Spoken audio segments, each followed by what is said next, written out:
Hello guys, you are watching Chemistry Zone. Today we are going to discuss about compounds, how compounds are formed. Two different elements join together to form a compounds. Here the definition: when two different elements or their atom join, they form a compound. The element in the compound are held together by a chemical bond, means the chemical bonding is involved in formation of compound. Carbon dioxide is the compound of carbon and oxygen atom. So here's the example that how carbon dioxide is formed. Carbon dioxide is formed by a compound or combining of carbon and oxygen atom. For example, the burning of wood produce carbon dioxide. When carbon and oxygen join together, the word equation for the process is given as carbon plus oxygen is equals to carbon dioxide. So here's the word equation for burning, means burning of wood that produce carbon dioxide. And how this carbon dioxide is formed: it is formed by the combination of carbon and oxygen. So here's the diagram.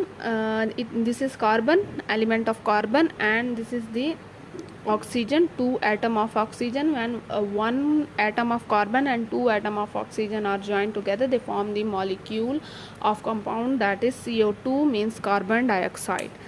Similarly, you have element H, two H atom plus one oxygen atom. They join together by a chemical bond, they form H2O, that means molecule of compound or water.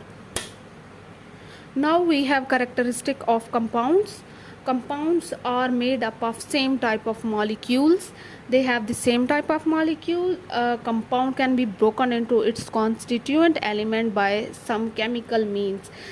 Means that you can reverse the reaction or you can reverse the process. Like if you are forming a H2O, then separate the H atom and O atom, you can say that compound is broken down into its constituent by which it is made up of. Compounds have a fixed composition, like H2O, it has the fixed composition. You have the ratio of 1:2. The compound have a sharp melting and boiling points. They have a different atoms, so they have a sharp melting and boiling point. Like carbon dioxide, you have a carbon and oxygen joined together by chemical bond. If you want to separate it by melting or boiling point, so it has the sharp melting and boiling point. It require high melting and boiling point to separate their chemical bonds or to separate their atoms. Compound have a different properties than the properties of their constituent elements.